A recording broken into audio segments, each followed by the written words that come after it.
IWA के सभी committee के सदस्य प्रधान जी का बहुत बहुत आभार व्यक्त करता हूँ। धन्यवाद।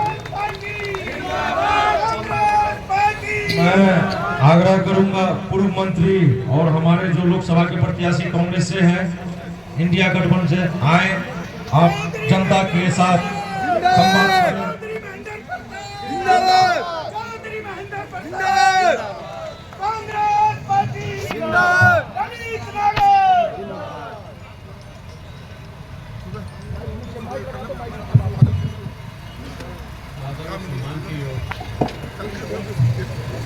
आज के इस ऐतिहासिक चुनाव कार्यक्रम में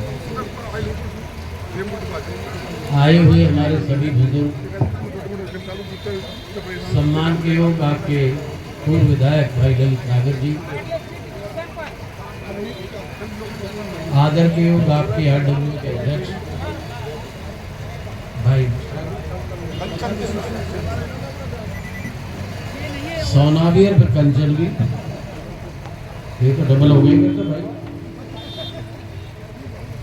भाई मिश्रा जी, मंच पर विराजमान मेरे साथी मित्र, मैं नाम इसलिए लेने से बच रहा हूँ कि मैं भी सवेरे 12 गांव पलवल में कर पाया हूँ। मैं भी थक लिया, आप भी बहुत देर से बैठे हैं, अभी एक प्रोग्राम में और भी जाना है।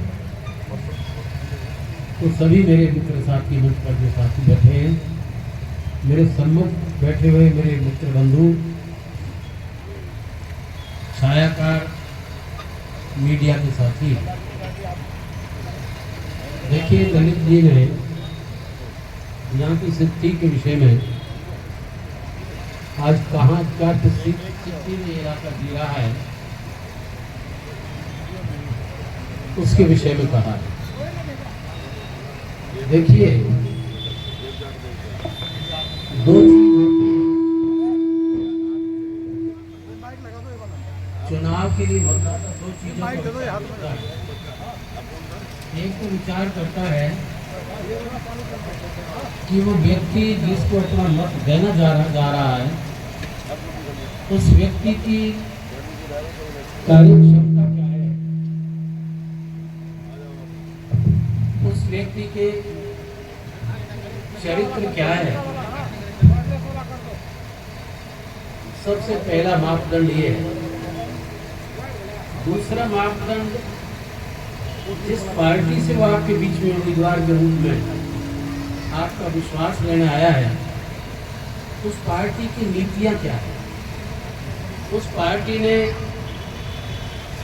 तुम्हारे प्रदेश को, तुम्हारे शहर को, तुम्हारे क्षेत्र को क्या कुछ दिया है। दो चीजों पर विचार करते हैं। मैं निसंदेह कांग्रेस और आम आदमी पार्टी का उम्मीदवार हूं, लेकिन इसके साथ साथ मेरा कैंडिडेचर आपके कंधों पर भी टिका हुआ है। आप कहोगे कैसे टिका हुआ है? मैंने अप्लाई भी नहीं किया था इस हफ्ते, और साथी जिन्होंने इसके लिए अप्लाई भी किया, MP के उम्मीदवार कांग्रेस से बनने के लिए, जिसमें विजय प्रताप भी था और भी साथी थे। लेकिन पार्टी ने पहली बार, वैसे तो हरियाणा में बहुत सोच समझ के दिया है, लेकिन फरीदाबाद में 3 बार एजेंसियों से सर्वे कराया। आपने देखा कि 1 महीने जद्दोजहद चलता रहा कि भी टिकट किसे मिलेगा कांग्रेस का, जिसके लिए जो सत्ता में बैठे लोग हैं ये कहते रहे कि कांग्रेस में तो कैंडिडेट ही नहीं है, मुझे याद है। लेकिन सच्चाई ये है, ये तो अपने मन के लड्डू फीके क्यों। वास्तविकता ये है कि कितने उम्मीदवार थे कांग्रेस के पास, उनमें निर्णय करने के लिए एक मापदंड कांग्रेस ने बनाया कि 3 अलग अलग एजेंसियों से, प्राइवेट एजेंसियों से सर्वे कराया और उस आधार पर टिकट दिया तो भाई जो आदमी अप्लाई भी नहीं कर रहा उसको बुला करके कहा कि तुमको लड़ना पड़ेगा, ये जनता की आवाज है। इसलिए मैं भी सोचता कि कौन सा मुझ में कुछ रुकावटें पर लग रहे हैं, लेकिन आज मैं महसूस कर रहा हूं कि जहां भी गांव में कहीं कोई ऐसा गांव नहीं है, अगर आप जा करके देखोगे पलवल जिले में तकरीबन वो 4 हल्के हैं, वहां पर खराबी है तो यहाँ, लेकिन पृथ्वी को हम उसमें ही सम्मिलित कर देते हैं। भाई चारों तरफ कहीं जगह ऐसी नहीं है जहां अपने आप ही लोग 1000, 2,000, 4,000 इकट्ठे लाऊं। भाई ये क्या कारण है? मेरे कारण ये है कि एक तो इस व्यक्ति के खिलाफ एंटी कन्वेंसी इतनी स्ट्रॉन्ग है कि मुझे तो पहली बार नाम सुनाए, ललित ने तो बताया था, मैं भी ये सोचने लगा। उन्होंने कहा कि पहले तो ये नुमाइंदा ये करप्शन पाले से ठीक करेंगे। सच बता रहा हूँ मैं तो वो कह रहा हूँ जो जनता की भावना है, मतलब इतना हार्ड एंटी कन्वेंसी मैंने देखी। दूसरा, एक मेरे जैसा शरीफ आदमी मिल गए जिसे जनता के आवाज पर टिकट दिया गया। तो भैया मैं जहाँ गठबंधन का उम्मीदवार हूँ, मैं आज महसूस करता हूँ मैं जनता का भी उम्मीदवार हूँ।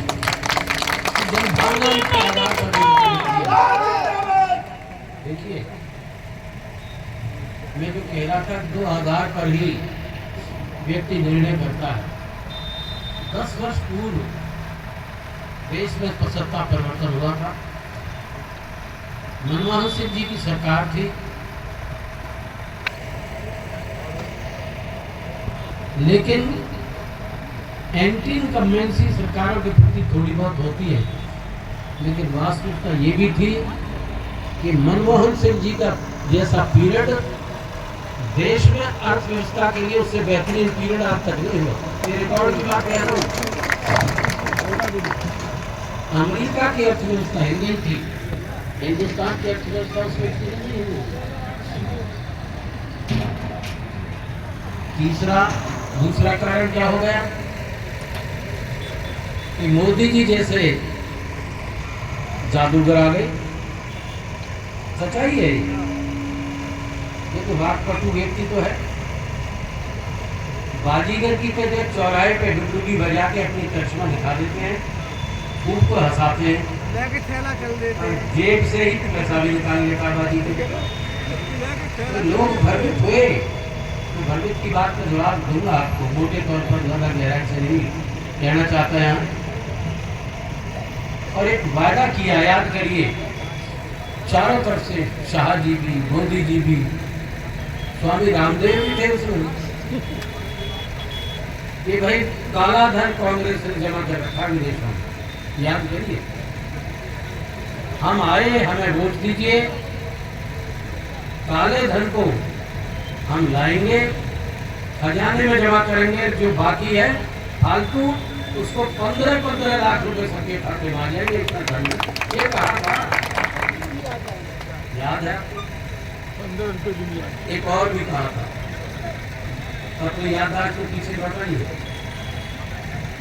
भैंसा बुद्धि होती है ना, बैलगाड़ी भैंसा की बुद्धि, इसको सड़कों पे बाजारों में ले जाते हैं। प्रचार तंत्र में कोई मुकाबला नहीं।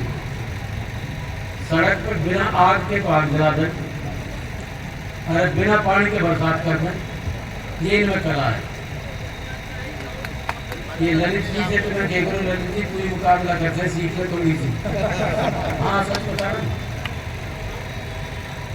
ये अपने जो तिबरसा गुड़ हुआ ना, गुड़ 3 साल पुराना जो बह गया है, उसको भी ऐसे लपेटेंगे और इस तरह प्रचार करेंगे कि हम उसे कला का निर्वाह करेंगे। और कांग्रेस इनमें कमजोरी है कि अपनी उपलब्धियों को भी नहीं बखानती और अपनी कला को भी गुड़ के बाद नहीं मिट पाई। सच्चाई है। और ये भी कहा उन भैंसा बुग्गियों पर गैस के सिलेंडर रखते थे, मोटरसाइकिल रखते थे और ये कहते थे इतना तेल का महंगा कर दिया, गैस का सिलेंडर 400 कर गए और रुपए की कीमत मनमोहन सिंह की उम्र को भी पार करके छोड़ेगी। ऐसे जुमले कहे जाते, याद करिए। आज पूछो इनसे, शाहजी ने खुद माना मीडिया के सामने, जो पूछा शाहजी उस पैसे का काले धन का क्या हुआ, क्या कहा था शाहजी ने? ये कहता है कि जुमले है भैया इलेक्शन के। ये कहा ना जनता दरबार में स्वीकार कर लेना, बहका दिए जुमले में बहकाना, झूठ बोलना। अगर अदालत में कहीं कोई व्यक्ति ऐसे स्वीकार कर ले तो अदालत सजा कर देती है, लेकिन देश की 140 करोड़ जनता ने सजा नहीं दी, हंस के उड़ा दी और दूसरी बार भी मौका फिर दे दिया। लेकिन आज ये पूछने का समय आ गया है कि वो तो अलग भूल गए, लेकिन तेल की कीमतें कहाँ हैं? 35 रुपए लीटर को देने की बात करते थे। मनमोहन के टाइम में उस समय $130 का एक बैरल तेल आता था, याद करिए अपना। मैं इसको इसलिए कह रहा हूँ, वो तो मैं भी जल्दी में कर चुके बात, सच्चाई पर उसका विश्लेषण करिए, आप मंथन करिए। और तेल क्या था? शायद 62 या 64 रुपए मैक्सिमम था, याद है ना? और आज तेल क्या आ रहा है? आज तेल आ रहा है $60-65 के करीब, है जी, पर बैरल। कितना अंतर है? डबल। और तेल हमें मिल रहा है 100 रुपए। रुपए की कीमत 83 या 84 रुपए है डॉलर की कीमत। मैं वो पूछ रहा हूं जो चिल्ला चिल्ला के कहते थे। और डीजल पेट्रोल बाहर से सस्ता आते हुए भी रशिया आज भी हमें डिस्काउंट से तेल दे रहा है। आपको पता है कि नहीं? डिस्काउंट से दे रहा है रशिया। 100 रुपए बिक रहा है। कहाँ हो रहा, क्या हो रहा है, इसका कभी सोचने की कोशिश की है? नहीं कि फिर निश्चिंत है। गैस का सिलेंडर 1000 भी पार कर गया, आपने थोड़ा कम किया था शायद। ये बहकाने के लिए इलेक्शन आ रहे हैं ना? है जी? हाँ, तो इलेक्शन की उससे ठीक है जो भी कह रहे भाई। तो क्या इनको आपके बीच में आने का अधिकार है? नहीं।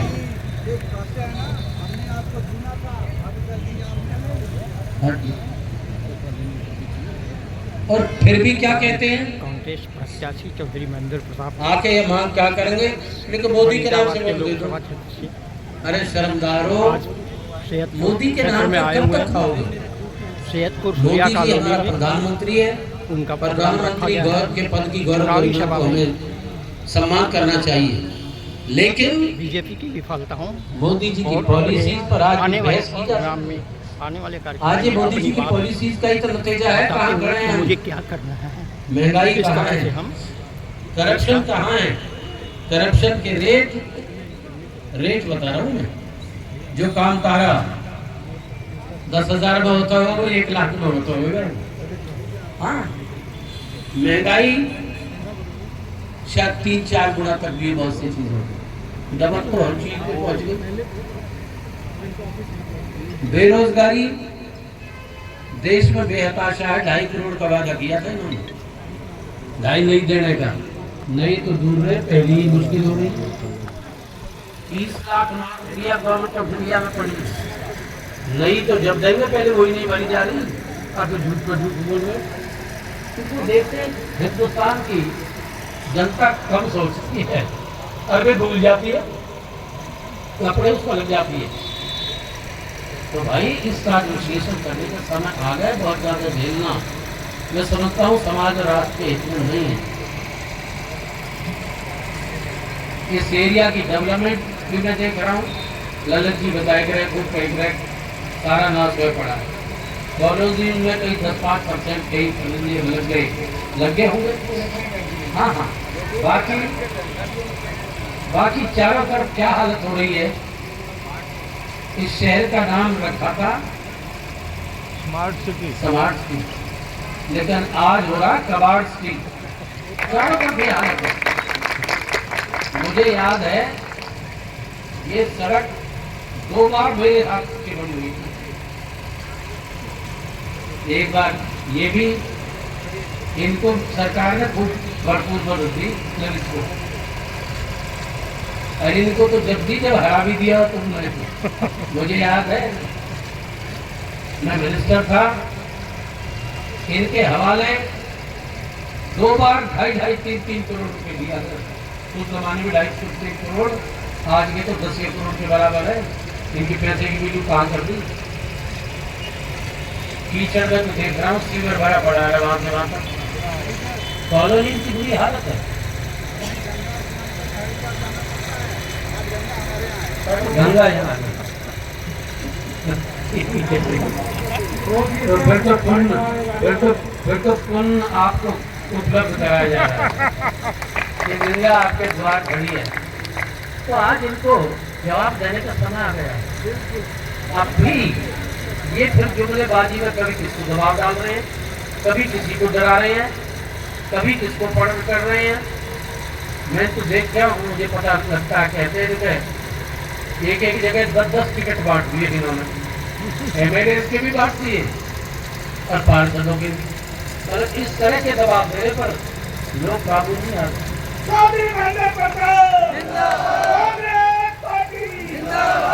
मुझे तो शहर में दिख रही थी, शहर में आमतौर पर आरएसएस बीजेपी के भाई बीजेपी को बोलते थे आमतौर पर, लेकिन इस बार ये कह रहे बच्चों पर बैठे रहो, अपनी तराजू की तोड़ रही हो। हाँ, चारों तरफ ये हालत है। व्यक्तिगत इतनी हार्ड एंटी गवर्नमेंट की है, तो भैया आज ये निर्णय करने का समय आ गया है। मैं तो आपके लिए नया नहीं हूँ, मैं तो 5-5 बार यहाँ का प्रतिनिधित्व किया, 4 बार तो यहाँ से किया, 1 बार बनकर कर दिया, 1 बार 161 वोट से हारा था। तो पाली हम दोनों ही लड़े थे। जो ललित जो है इनकी पार्टी ने टिकट काट दिया, पूरा भी हम लड़ बैठे, लेकिन 161 का अंतर रहेगा। दूसरी बार कांग्रेस ने कर दिया, तकरीबन 64,000 से कुछ से जीते थे, वो भी कमाना था। इसलिए मैं आपके लिए नया नहीं हूँ। हमने अपना दामन हमेशा बचा कर रखा, अपने दामन को दाग नहीं लगने। हमने मूल्यों की राजनीति की, कभी बदले की भावना से नहीं की। किसी भाई ने अगर हमने किसी का भला भी नहीं हुआ तो मैंने तो काम में किसी का बुरा नहीं किया। इसको आपको डरने की आवश्यकता नहीं। ये जो कहते हैं कि 400 पार फलाने पार, मैं वही कह रहा हूँ। मोदी जी ने बंगाल में तो कहा था दीदी गई और 200 पार, याद है ना? बंगाल में कितने रह गई बीजेपी? 77-78। हरियाणा में कहीं 75 पार।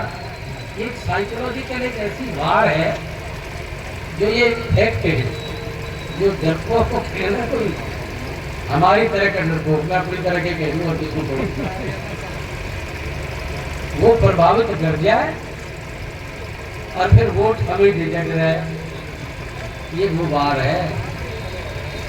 रह गए थे कितने? 40। कर्नाटक में भी यही नारे थे, छत्तीसगढ़ में भी थे, और आपका कौन सा है? हिमाचल में भी एक और हो गए उनका। तो एक साइकोलॉजिकल वार है ये वोटर को प्रभावित करने के लिए, जिससे उसका आ जाए और यूं भी क्या एक बज अब क्या 10 लाख पार याद कर लो। जब तक कहते थे जब तक कांग्रेस का कोई कैंडिडेट सामने ना आया हो। अब नहीं कह रहे, अब तो निकल जीतेंगे तो हम ही। अरे भाई कैसे जीतोगे? वोट जनता देगी जब तो जीतोगे। मुझे तो ये लग रहा है कि जनता, ये तो मैं भी कितनी डींग मारूं पर मैं डींग मारने वाला आदमी नहीं हूं, लेकिन मुझे तो ये लगता है कि कांग्रेस यहाँ से तकरीबन 4 लाख वोटों से जीत रही है। तकरीबन